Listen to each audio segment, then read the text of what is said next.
Hi, welcome to our channel where we share the most intriguing stories. When a quiet law professor returns home to find an illegal concrete path poured across his land by a power-hungry HOA president, he doesn't get mad, he gets strategic. What follows is a ruthless, brilliant war for justice, property rights, and the soul of one suburban street.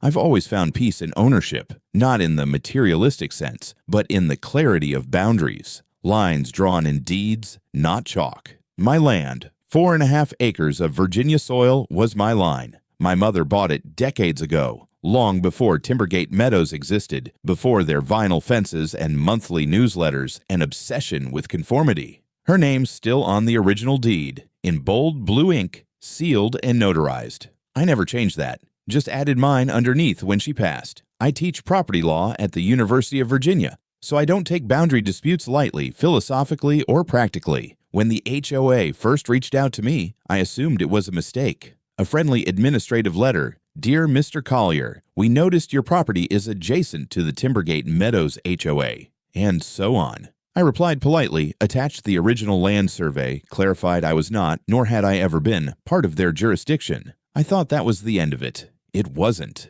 Over the years, Karen Westmore, president of the HOA and self-appointed architectural guardian of all things beige, took a more persuasive approach. She sent brochures about joining the community. I declined. She sent letters about community cohesion. I declined again. Then came accusations. My lawn didn't match the neighborhood aesthetic. My solar panels were visually disruptive. My mailbox not in compliance. I sent copies of my deed every time like a priest with a Bible.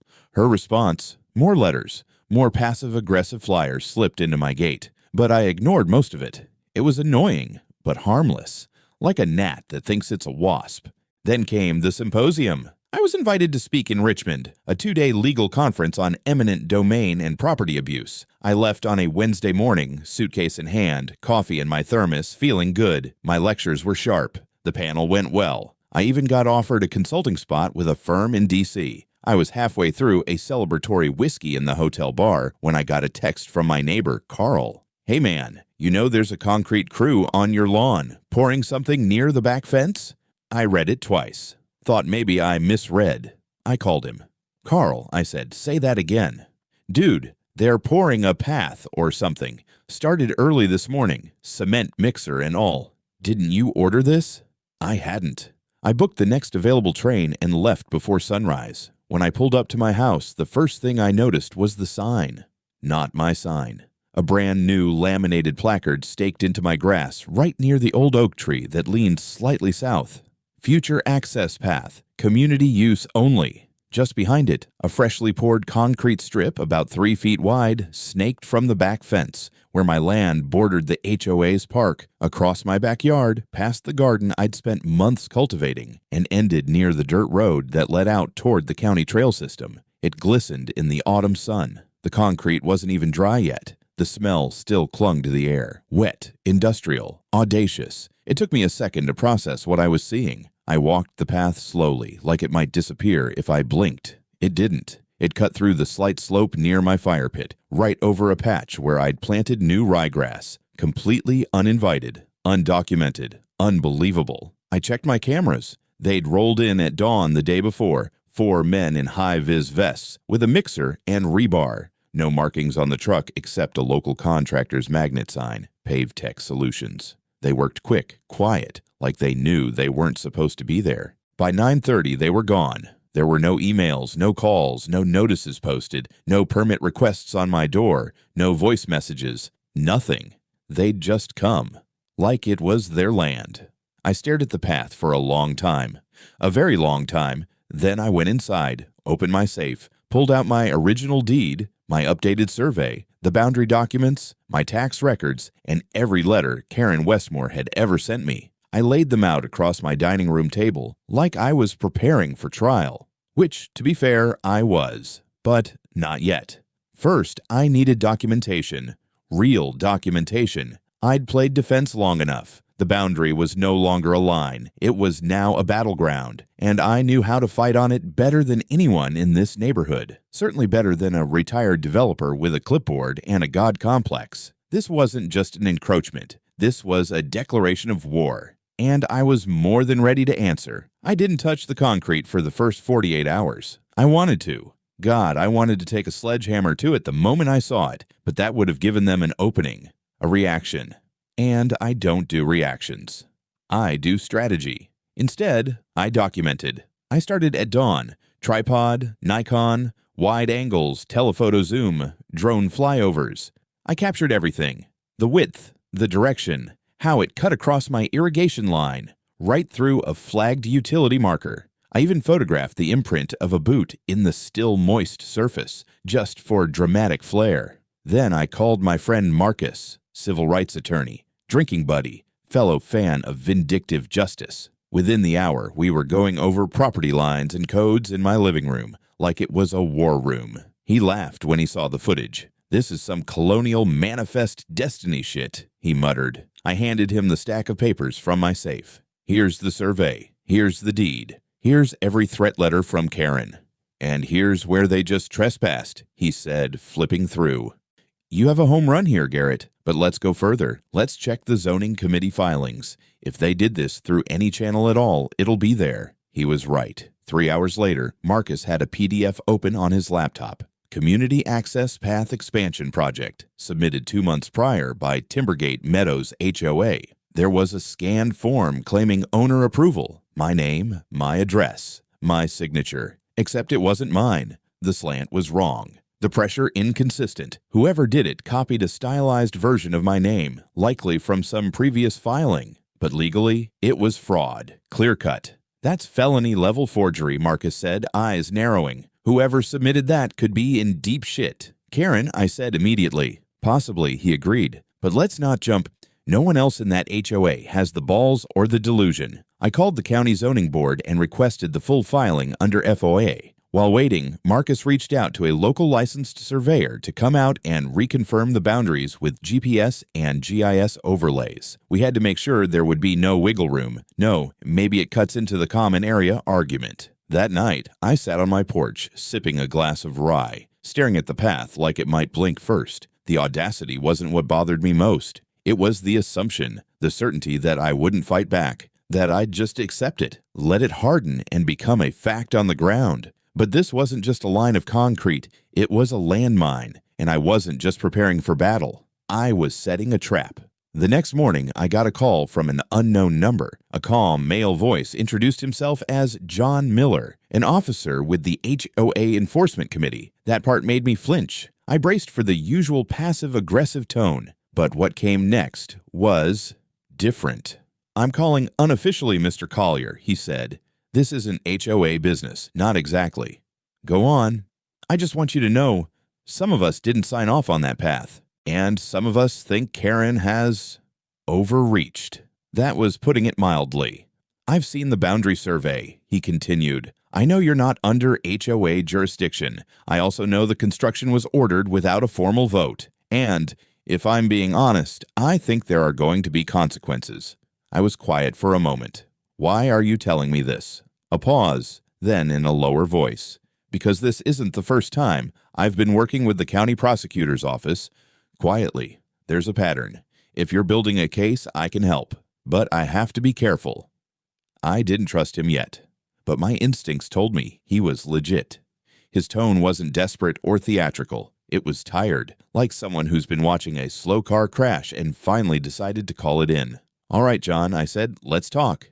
We agreed to meet off-site the next day, an old diner near the courthouse, early, before the neighborhood coffee moms filled the booths. After the call, I looped Marcus in. He was skeptical, of course, but also intrigued. "If he's real," he said, "we may have an informant inside the Death Star." By afternoon, the county emailed me the full permit file. Marcus and I combed through it. Everything had Karen's name all over it. Authorizations, emails, attachments with her digital signature. A document labeled Meeting Minutes, July 7th, claimed the vote was unanimous, but the metadata showed it was created on July 10th.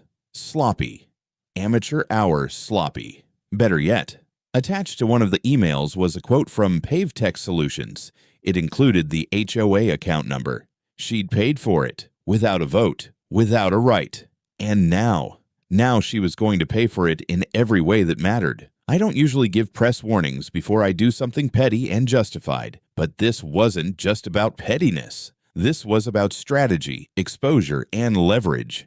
It had to look dramatic because it was dramatic. And I wanted the HOA, the county, and every damn real estate agent in the zip code to see it. So I made a few calls. First to my old student, Jess Bellamy, who now worked as a producer at a mid-market local news station. She always liked stories about homeowners fighting back, especially the ones with good visuals. When I told her what was happening, she said, "Are you serious? This is gold. I'll send a freelancer and drone team by noon." Next, I contacted Marcus and told him I was moving up the timeline. "We've got everything we need for the civil case," I said.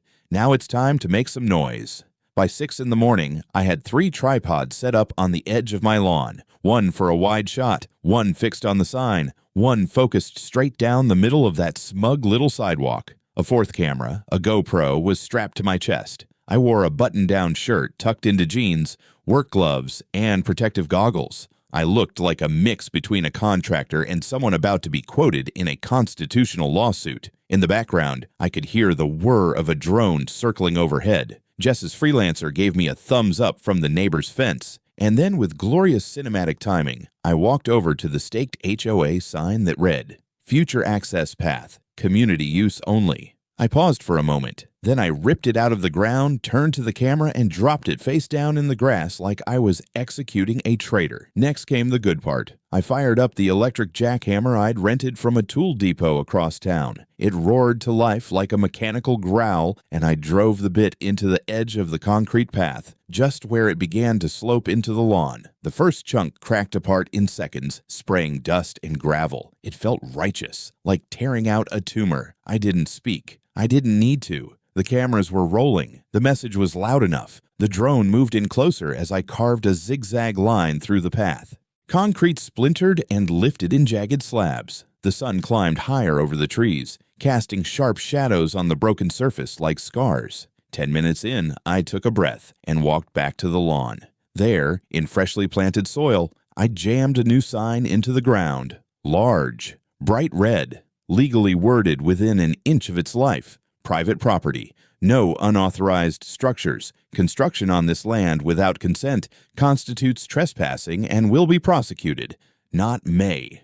Will. The news van showed up exactly on cue. They didn't even ask for comment, just started filming from the curb. A couple joggers stopped to watch. One woman clapped. It was going perfectly. Until the convoy arrived. A silver Lexus SUV pulled up first. Of course it was Karen. She slammed the door with the kind of entitlement that can only be cultivated over decades of petty dominance. 2 HOA board members followed in their matching windbreakers, trying to look official, and, tagging along behind them, a police cruiser, lights off but engine running. Karen stormed across the grass like she owned it. "What do you think you're doing?" she barked. I turned off the jackhammer and took off my goggles. "Good morning," I said calmly. "Just doing a bit of cleanup. You're destroying community infrastructure. This is HOA property. You are vandalizing it."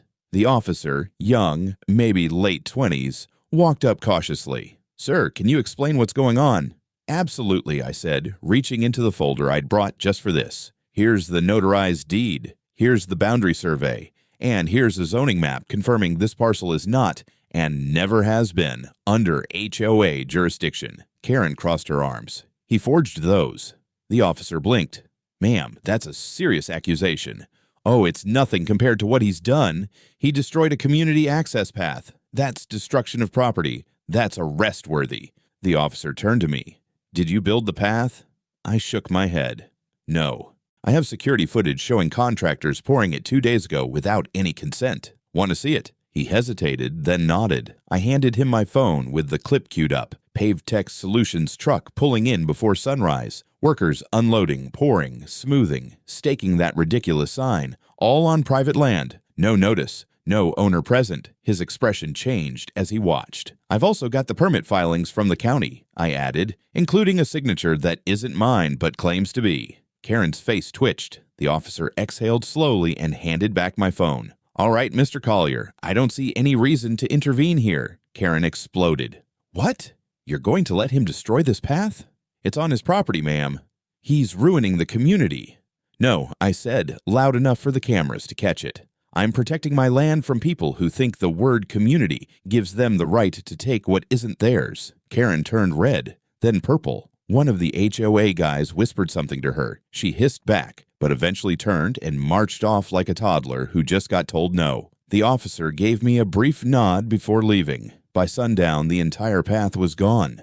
In its place, a torn-up scar of dirt, dust, and broken rebar. The video hit the news that night. Headline: University law professor destroys illegal HOA path, sparks property rights debate. Over 12,000 shares in the first 24 hours. The war had gone public, and I was just getting started. The letter came in a manila envelope, thick with self-importance. Certified mail, official seal of Timbergate Meadows HOA in the top corner, like they were a government agency instead of a glorified neighborhood book club with a budget. Inside, a notice of civil action filed against me. Claim: destruction of communal property. Damages sought $60,000. Plaintiff: Timbergate Meadows Homeowners Association, filed by Karen Westmore, President.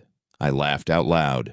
Not a soft chuckle. A full, open-chested laugh that startled my dog and echoed through the living room like someone had told me I'd been cast in a reality show called America's Pettiest Lawsuits. I texted Marcus. She sued me. This is real. He replied within seconds. Perfect. Let's set it on fire. By the next morning, we had a full response prepped and a little surprise attached. A countersuit, $750,000, filed on the grounds of criminal trespass, unauthorized construction, forgery, boundary violations, invasion of privacy, defamation, emotional distress, and just to spice it up, a request for injunctive relief against all future HOA activity on my land. We filed in county civil court and hand-delivered the notice to the HOA mailbox. No courier, no lawyer, just me, wearing sunglasses and a stupid grin, slipping the envelope in like it was a love letter to chaos. That same afternoon, I met with John Miller again, the HOA officer turned whistleblower. We sat in a booth at Peggy's Diner, surrounded by retired cops and biscuit crumbs, sipping coffee that tasted like burned democracy. I told them not to go through with the suit, he said, stirring sugar like it was a war crime. Told them it'd backfire. Backfire? I raised an eyebrow. Karen threw a brick into a volcano and thinks she's going to harvest lava. John slid a folder across the table. Inside were internal HOA memos, emails between board members, and, best of all, minutes from meetings that never happened. Fabricated, sloppy formatting, time-stamped after the dates they supposedly occurred. These are what she submitted to justify the construction, he said. Most of the board didn't even know she filed the permit. And the vote, I asked. There wasn't one. I felt something shift, like the weight of proof had just slammed into place. This wasn't just Karen being aggressive. This was fraud, documented, organized, and funded through HOA dues, without consent. Marcus practically drooled when I showed him the folder. If this were a corporate case, she'd already be fired and indicted. It's about to become one. We submitted the internal docs to our case file. Then we added a request for punitive damages and contacted the county prosecutor's office with a formal complaint. That night, things escalated. I woke to motion alerts on my security cameras, front gate, side lawn. I checked the feed and saw someone lingering near the front bushes. Then the doorbell rang. It was Karen, with a kid. A boy, maybe 8 or 9, holding his elbow and looking pitiful. She launched right in.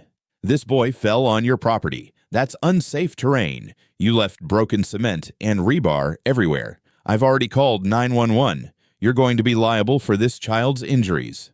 I stared at her, then looked at the boy. His arm was dirty, but not bleeding.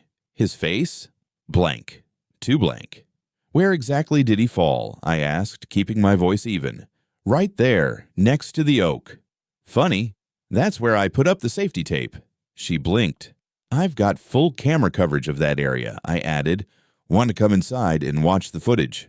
Her face twitched. Are you threatening me? No, I'm offering transparency.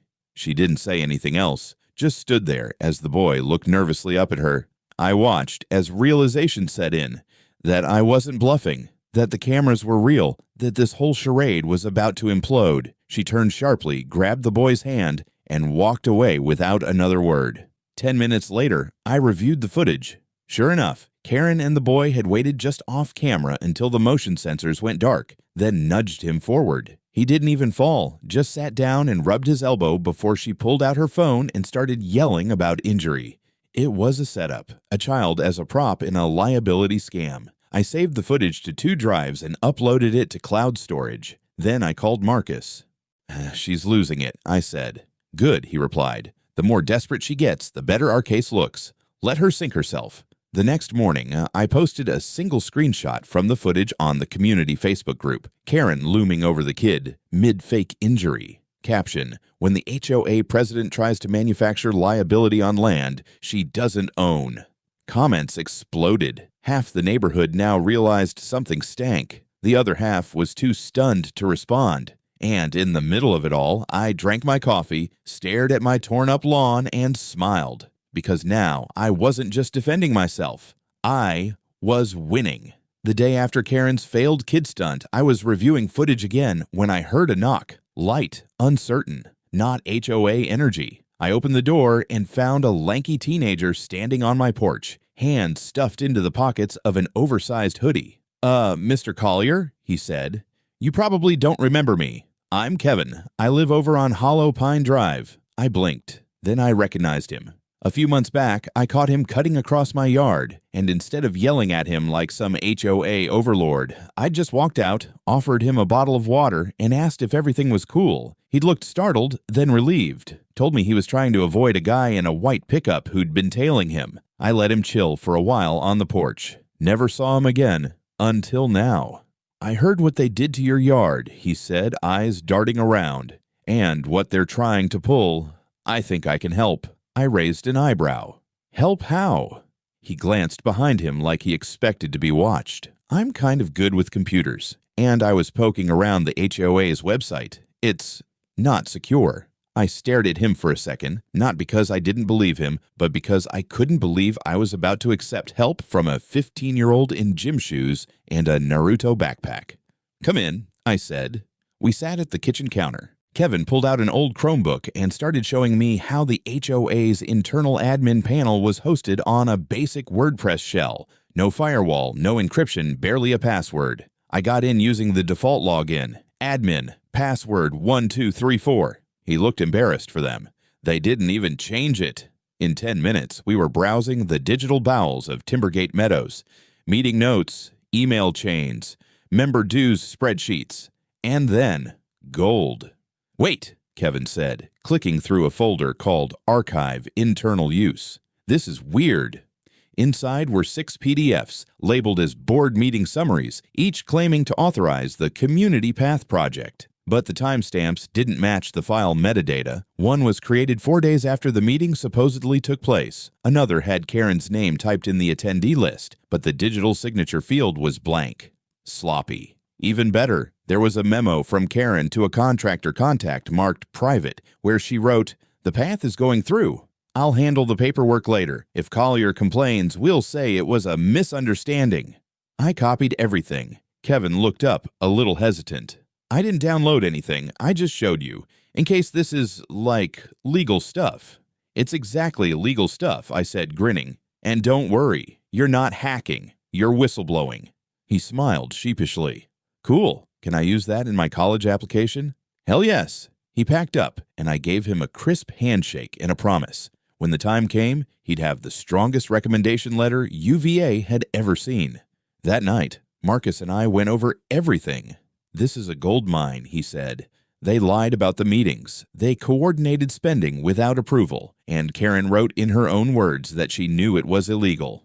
We updated the countersuit to include willful fraud and misuse of HOA funds. Then we sent a packet, hard copy and digital, to the county prosecutor, flagged with a note from John confirming the documents matched what he'd seen from the inside. The fuse had been lit. All we had to do was step back and let it burn. But Karen wasn't done being stupid. She started a smear campaign. Flyers went out, low-quality print jobs stuffed into mailboxes and screen doors, accusing me of cyber-stalking the HOA, harassing board members, and even endangering neighborhood children. Facebook groups lit up. Someone photoshopped my face onto a villain from a Marvel movie and wrote, "Collier, the threat within." I printed it out and taped it to my fridge. Marcus thought we should ignore it. I didn't. I started responding to comments, linking real court documents, zoning maps, and now, thanks to Kevin, screen grabs of internal HOA files. I didn't threaten. I didn't accuse. I just dropped truth bombs like they were party favors. One post in particular caught fire. It was a side-by-side image. Left, Karen's memo about the path. Right, a screen capture from the HOA site showing the fake meeting summary. Caption, misunderstanding. It was shared over 5,000 times. Even HOA members who'd supported her began asking questions. Some emailed me privately, apologizing. One board member quit outright. Another posted a video calling for an emergency audit. I poured a drink that night and sat on my porch, watching the sun bleed into the trees. Somewhere inside the chaos, a boy with a Chromebook had cracked the walls of the HOA fortress. And Karen. She didn't even know the roof was already gone. The courthouse smelled like old carpet, stale air, and forgotten ambition. I sat outside courtroom B with Marcus at my side, suit pressed, tie straight, folder in hand like a loaded gun. Across the hallway sat Karen Westmore in a salmon-colored blazer, flanked by two HOA board members who looked like they'd rather be anywhere else. She was scrolling on her phone like this was a PTA meeting. Marcus leaned in. She has no idea what's coming. Oh, she suspects, I said, but she thinks she'll talk her way out of it. That's the fatal flaw. The bailiff called us in. Judge Abrams, 60-something, bald, dry as toast, presided. No nonsense. The kind who could smell a lie like gas on a stove. The HOA's attorney, a young guy with too much gel and not enough shame, opened with some melodramatic nonsense about community interests, shared access, and my destruction of valuable infrastructure. Karen sat upright behind him, nodding along like she was directing a symphony of bullshit. Then it was our turn. Marcus stood, cleared his throat, and began dismantling their narrative piece by piece. He started with the obvious. The land was mine, fully deeded, never under HOA jurisdiction. Then came the bombshells. We submit Exhibit D, he said, holding up the first page of our packet. Permit filings with a forged signature, falsely claiming Mr. Collier authorized construction. The judge raised an eyebrow. You're alleging criminal forgery? We're not alleging, Your Honor. We're proving. He handed the document to the clerk, then pulled up a screen showing my verified signature next to the forged one. Even to the untrained eye, it looked like a child tracing cursive. Next came the survey maps, the zoning codes, the contractor invoices with HOA letterhead. Then the footage. We played the clip of the workers pouring the concrete in the early morning, followed by the footage of Karen using a child as a prop to fake a liability incident. The courtroom was silent. No one moved. Even the bailiff looked disgusted. But the best came last. Marcus introduced Kevin's findings, cautiously, legally, but with the weight of 10,000 bricks. We submitted internal HOA emails, fake meeting minutes, and Karen's damning memo. The path is going through. I'll handle the paperwork later. If Collier complains, we'll say it was a misunderstanding. Karen jumped out of her seat. That was private. That's illegal. Judge Abrams peered over his glasses. Are you denying the authenticity of the documents? She froze. Because your counsel just authenticated them during pretrial discovery, he added. And if you're now asserting that they were falsified, I'd advise you to tread carefully. That would raise additional questions, criminal ones. Her lawyer looked like he wanted to teleport out of existence. John Miller was called as a witness. He sat straight, composed, and confirmed everything under oath. He testified that no vote had occurred, that Karen acted unilaterally, and that several board members had raised objections, but were ignored. He admitted he'd been working with the prosecutor's office for months. The judge asked only one question. Why didn't you come forward earlier? I was waiting for someone to push back, John said. Mr. Collier finally did. Then, to everyone's surprise, Kevin was called in. Not by the court, by the prosecutor, who had quietly entered the courtroom during testimony. He stood awkwardly in front of the judge, but his voice didn't shake. He explained how he accessed the HOA's files, how weak the security was, and how he didn't alter anything, just revealed what was hidden. Judge Abrams nodded. You're very lucky this man is reasonable, he said, gesturing to me. Otherwise, we might be having a very different conversation today. Kevin nodded solemnly. Then, with the kind of honesty only teenagers can manage, he added, I just didn't like how they were treating him. He was the only adult who didn't yell at me. Even Abrams smiled at that. The judge called a recess. 10 minutes later, we were called back in. But the prosecutor wasn't sitting anymore. He was standing, and he was flanked by 2 officers.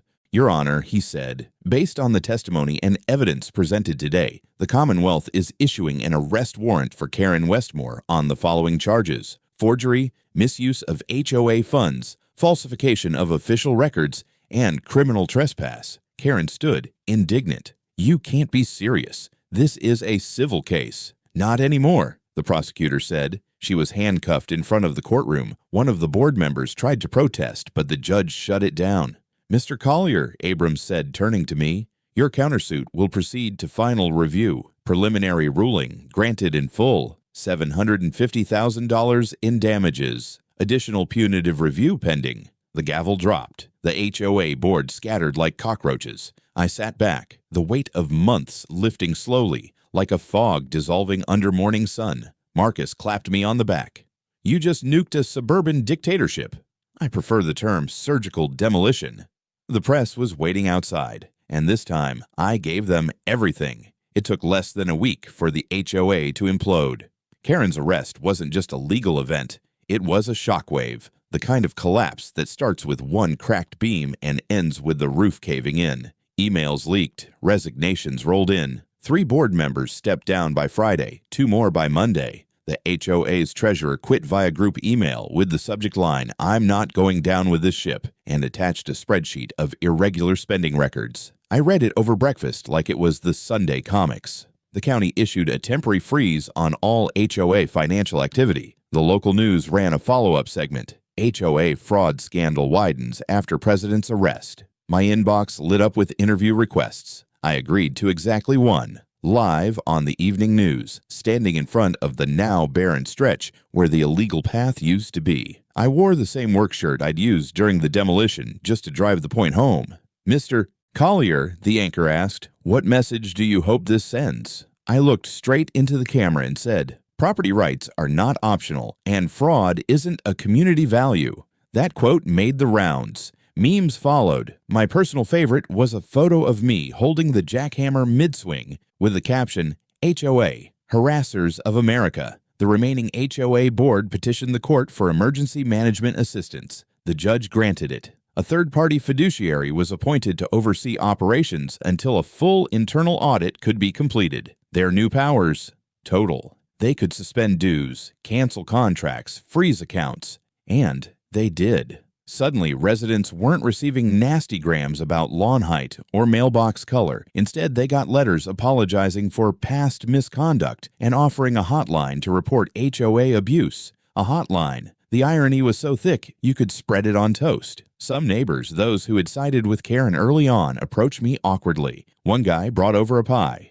Another mowed the edge of my lawn without asking. A woman named Tricia, who once called my solar panels aggressively modern, dropped off a handwritten note that just said, sorry, you were right. Even the HOA's lawyer bailed, officially recused himself after Karen's indictment expanded to include wire fraud and conspiracy. Marcus and I filed for expedited judgment on the damages.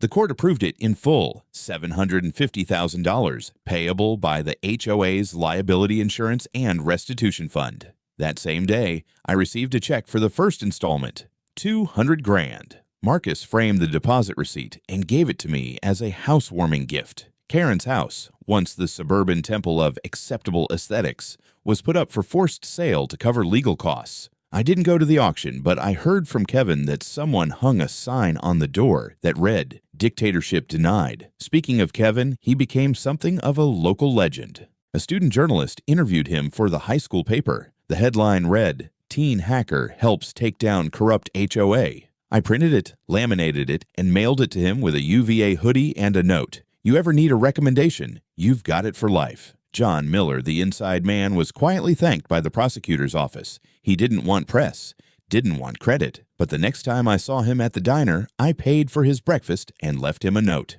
Some people throw lifelines. You handed me a damn anchor. By the end of the month, the new HOA administration held a vote.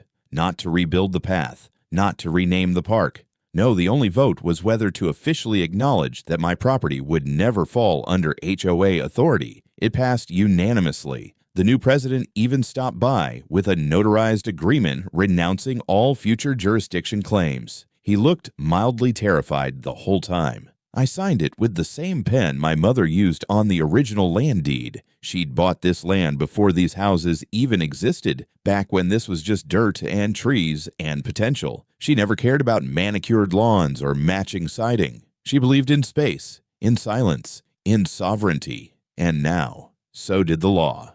There's a quiet that settles in after war. Not the eerie kind, not the silence of something lost. I mean real quiet. The kind that fills the space when no one's watching, no one's threatening, and no one's trying to pour concrete across your goddamn lawn without permission.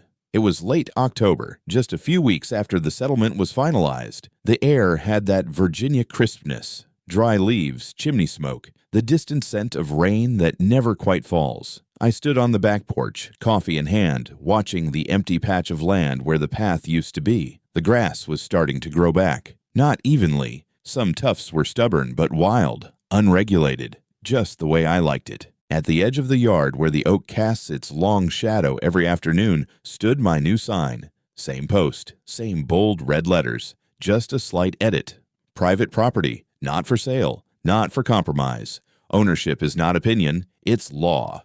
People came by sometimes, strangers, curious neighbors, the occasional reporter. Some just stared. A few asked questions. Most nodded and walked away thoughtful. I didn't mind. Karen's trial was set for February. The charges stuck. Forgery, misappropriation of funds, criminal trespass, and obstruction. Her plea deal was still being negotiated, but she wasn't walking away clean. The HOA, now under court supervision, had officially rebranded. Different name, different rules, and a brand new clause in its charter. No future expansion shall infringe upon privately owned non-member parcels. You could feel the power shift. The threats stopped. The memos stopped. The surveillance from HOA officers patrolling the neighborhood? Gone. And the best part? My mailbox stayed crooked. Just a little. Still off by a few degrees. Still non-compliant according to their original standards. But now, no one said a word. Kevin dropped by every now and then. We installed a new router together. He showed me how to encrypt my camera system, and I helped him draft his early decision essay. Title: Digital Boundaries and Real Property.